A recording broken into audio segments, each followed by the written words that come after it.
Chefs, what is the beef? Cam here, welcome to another video. And in today's video, will you achieve your career goals if you keep going like this? That's what today's topic is about. Will you be able to achieve your career goals if you keep going like this? You know, for so many chefs that I speak to, they have ambition. You know, they have drive. They want to achieve something big, not only in their career but ultimately in their life. OBG, what's happening, bro? And that ambition is going to be a couple of different things for chefs. You know, the ambition could be creative. You want to cook at the top level. You want to experience what that's like. Other ambitions could be financial. You want to run your own place. You want to have more money, whatever. You might want freedom of time, where you have a very solid work-life balance. That could be an end goal for a lot of chefs, to get yourself out of that 60, 70, 80 hour, work week cycle, and get yourself into a place where you have more time for the things that matter. Regardless of what your goal is in your career as a chef, whether it be creative, financial, or time, or all three, regardless of that, a real question to ask yourself is, if you keep going in the way that you're going right now, will you be able to make that happen, yes or no? You know, for so many chefs that I speak to, for myself included at the time, we have ambition, we have drive, but ultimately we're held back by the things and how we feel. So confidence is a big one for chefs. Self-esteem, like feeling that you're not really worth anything, and cooking is your only way of classifying your worth. And that's very true for a lot of chefs, you know, because you're good at what you do, you know, that becomes your identity on the chef and on this, but underneath it all, there's a soft underbelly. And that confidence outside of yourself, when you're not taking care of yourself, becomes very, very illuminating to you. Waking up in the mirror and it's fucking staring you in your face and you're not happy with what you're seeing. You know, Gordo, what's going on, bro? Relationships are affected, sex life is affected, putting on bigger clothes and just finding yourself physically on a downward slope, and the lack of confidence that comes with that has a knock-on effect in the kitchen. You know, how if you don't have confidence or self-esteem in you, then how the fuck are you supposed to tell anyone else what to do with authority? You know what I mean? And not authority as in being a dick on a power trip, but authority as in being a leader. How are you supposed to lead others if you're not leading yourself? When it comes to mental health, you know, if you're feeling depressed, or you're having bouts of anxiety, if you feel stress is on top of you all the time, you know, when you never have the monkey off your back and you're at home on days off thinking about work and you're never able to switch off, well, ultimately that's going to bring you into a place where there is no work-life balance. And when you're in a dark headspace and you've got no work-life balance, there's no longevity. So what I mean by no longevity is, if you have these ultimate career goals that you'd like to achieve, well, fuck me, if you can't make it out to the next week, then how the fuck are you going to achieve the career goals? You're not. You know what I mean? It's the truth. You're not. It's not going to happen. And that's a fucking unfortunate situation, and I understand what that feels like, and I know what that feels like. You think about this lack of confidence, and you think about where you're at mentally and not having the energy to sustain yourself and not having balance. Ultimately, you don't have the longevity. And when you don't have the longevity, but you've got all these career goals, that can be a bit of a dilemma, because you're questioning, fuck, can I keep cooking?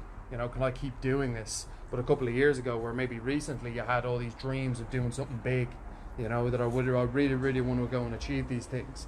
And there's a deep-rooted fear that if you can't keep going with what you're doing right now, well, fuck, what's the other option? You know, what is the other option? Like, I'm too old to go and do something else. I'm too old to get another job or get qualified in something else. All I know is fucking cooking. So if I give that up, where the fuck am I at? That's a very valid question. The question is not to fucking scrap what you're doing. The question is not to scrap cooking. It's to find a way to make it work. And ultimately, the way to make these things work is to look at yourself first and foremost. Like, think about what your end game is. It's very individual. As you're watching this video, what do you want out of your career? What do you want out of your life? Is it freedom of time? Is it freedom of, you know, finance, where you have more money? Or is it creative freedom, where you're actually pushed to the top level to achieve something drastic? And I'll use an example, right? I don't usually mention my brother, but I'll mention him in this because it is a good point. Like, Keelan got his Michelin star last year with Variety Jones, and I can remember when I first started coaching Keelan years ago. And Keelan, back when he was 29 going 30 a couple of years ago, before we started Chef Fit, and he was in fucking bits. You know what I mean? He was working in a 2-star. He was working in a 1-star. He was the sous chef there. He'd been through the absolute ringer, 10 or 15 years cooking at the top level. The guy's habits were a fucking, well, he's my brother, so I'll say it, but his habits were a disgrace. They were worse than mine when I was in the industry, and they were pretty fucking bad.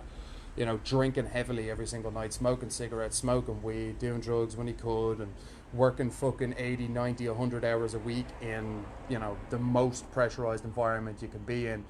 And I remember seeing him at that point, and I know my brother, and I know my family, and I know the ambition that we all have, that we're all there to push ourselves and drive on and do something fucking great. And I knew he had that same ambition, and that was always where he was going. But ultimately, he got to a crossroads where it's like, dude, if you keep going the way you're fucking going in your lifestyle, do you honestly feel that you're going to be able to achieve the things that you want to achieve? And I think that's a question he asked himself. When he turned 30, he's like, what is my end game? What am I going to do in 5 to 10 years? 5 years later, he was able to open a Michelin star restaurant and as the head chef and owner, with no budget, no fucking half a bank loan, and no fucking investment. So how does that happen? What enables you to do that? Well, ultimately, Keelan had to ask himself a question. It's like, what is my end game, and is my current path going to get me to that end game? Yes or no? If the answer is no, that's not a bad thing. Because the answer is no, at least you have clarity. If the answer is yes, you're either on point and you keep doing what you're doing, or you're lying. You know what I mean? You're on point or you're lying. But I'm not here to talk about that. I'm here to talk about if the answer is no, and you feel that you're not going to get to that goal, and you feel that your career is fucking in jeopardy, but you have all the ambition in the world, okay, cool. Well, you must get your shit together at that point. Keelan had to get his shit together, so he gave up cigarettes, he gave up the fucking drink. Well, not gave up the drink, but he cut it down. You know what I mean? A drink once or twice a week as opposed to every single night. Cut the cigarettes, cut the weed, and started jiu-jitsu and started going to the gym under my guidance. And in that space, within a year, Keelan had lost 15, 20 kilos. Keelan had gotten to a point where he was waking up, and as opposed to waking up at fucking 11, half 11 and floating into work, Keelan was up at 8, half 8. You know what I mean? And he was fucking drinking, juices and blending up vegetables for breakfast, and then he was going for his exercise and coming back, and he was fucking listening to good podcasts before he was going to work, and he was putting that time aside for himself. And sure, it required discipline, sure, it required sacrifice, but within a year or two, Keelan was a totally different version of himself. And he was in a very, very, very different space, physically, very different place mentally, and the focus and the drive and the confidence that came with that is fucking, it's undeniable, because the results speak for themselves. Why is that? Well, he had to have a real moment. He goes, listen, I'm not fucking going the way I want to go. I'm not going to be 35, 40 and be close to death because of the amount of stress I'm under and how shit I treat my body. That's not going to be me. I'm going to fucking be the opposite of that. And he became the opposite of that. And that's what enabled him to fucking push through the adversity of opening his own restaurant with fucking no resources. So for yourself right now, you got to understand that you must serve others before you can serve yourself. You must serve yourself before you can serve others.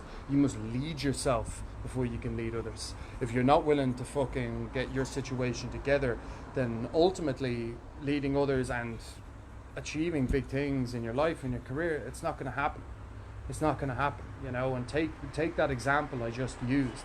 Maybe Keelan would have cooked at and done what he did, but maybe he wouldn't. Maybe he would have gone 10 years and stuck in the fucking same rut and said he was going to go and open his own place, but he'd still be working for someone else.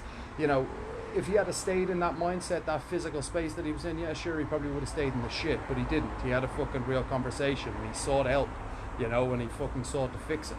And in that, he did fix it.